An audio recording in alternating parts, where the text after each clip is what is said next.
We are a family. We are Liverpool. This means more.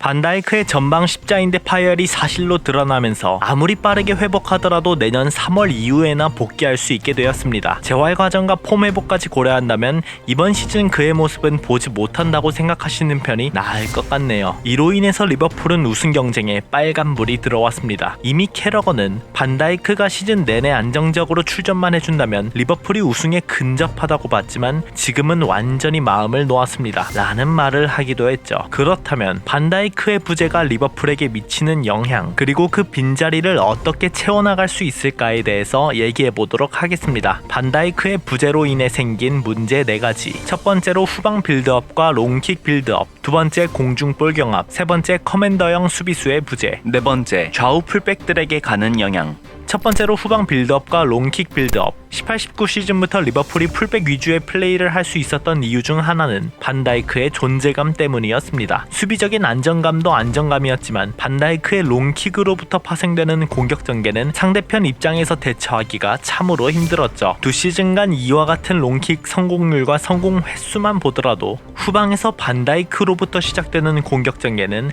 상당히 많은 걸 알 수 있습니다.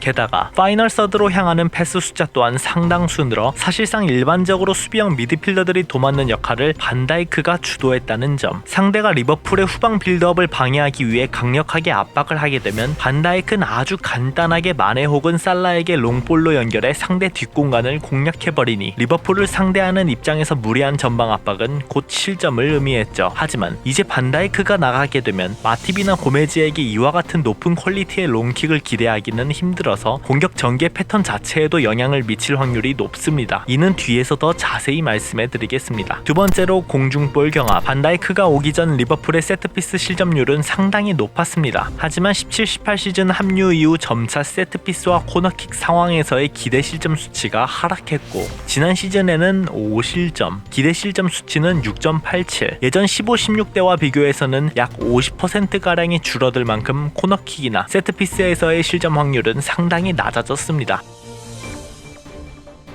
더불어 말도 안 되는 공중볼 장악 능력을 가진 반다이크의 부재로 인해 고메즈가 고통받는 상황을 자주 마주하게 될 겁니다. 마팁은 본래 샬케 시절부터 공중볼 경합 승률이 상당히 좋은 선수라서 고메즈의 약점을 보완해줄 수는 있겠지만 반다이크만큼의 역량을 갖춘 선수는 아니기에 마팁이 고메즈의 공중볼까지 모두 커버해주는 건 무리라 볼 수 있죠. 게다가 센터백 대체 자원으로 들어올 파비뉴도 공중볼 경합에서 좋지 않다 보니 어느 조합을 들고 나오더라도 공중볼에서의 마팁의 역할이 상당히 중요해질 겁니다.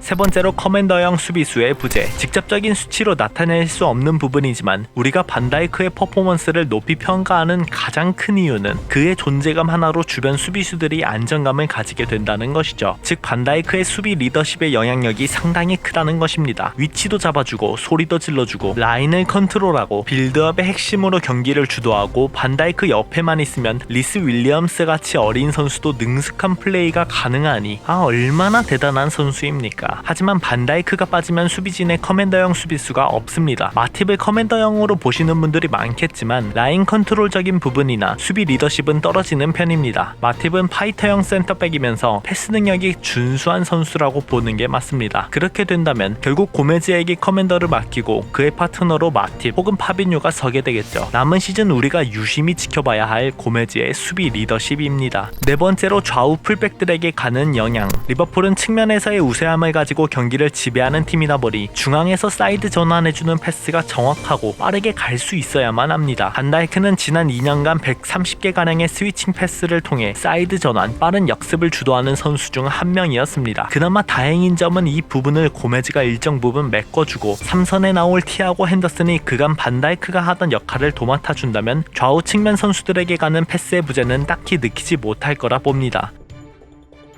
하지만 수비적인 측면에서 보면 문제가 생기죠. 그간 리버풀을 상대하는 공격수들은 로버트슨 반다이크가 맞는 왼쪽이 아닌 아놀드 고메즈가 맞는 오른쪽이 주된 공격 루트였습니다. 이는 19-20 시즌부터 본격적으로 더 심화되어서 현재 20-21 시즌에서는 대놓고 아놀드의 뒷공간을 파고들어 아놀드가 제대로 전진하지 못하고 있는 상황이죠. 따라서 리버풀은 왼쪽 위주의 공격 패턴을 가져갈 수밖에 없고 로버트슨의 활약상이 더 도드라지고 있는 것입니다. 하지만 반다이크가 빠졌기 때문에 로버트슨도 마냥 높이 전진하기는 힘들어지겠죠. 발빠른 고메스가 왼쪽 수비수에 위치하며 뒷공간 커버와 함께 커맨더 역할을 하겠지만 반다이크와는 다른 안정감이라서 로버트슨은 결코 마음 놓고 전진하지는 못할 것입니다. 그래서 왼쪽 미드필더에 위치한 선수가 경기 중간 스토퍼 역할을 하거나 아니면 두 선수의 연결고리 링커 역할을 계속해서 맡아주며 보다 수비적으로 임해야겠죠. 결국 오른쪽 왼쪽 가리지 않고 뒷공간 공략을 당할 것이기 때문에 고메즈의 수비 커버 범위는 더 넓어질 것이고 아놀드와 로버트슨은 예전과 같이 마음 놓고 올라가기는 쉽지 않을 것입니다. 미드필더들의 수비 커버 범위도 더 넓어질 것이고요. 그러다 보면 자연스럽게 경기마다 풀백들의 공격 기복은 잦아질 것이라 봅니다. 어느 날에는 수비가 잘 풀려서 안정적인 공격 전개까지 이어가기도 할 것이고 어느 날에는 수비가 말리며 좌우 풀백들이 온전히 수비에만 집중하는 날이 올 것이란 것이죠. 그러면 이 문제점들을 어떻게 보완해야 되는지는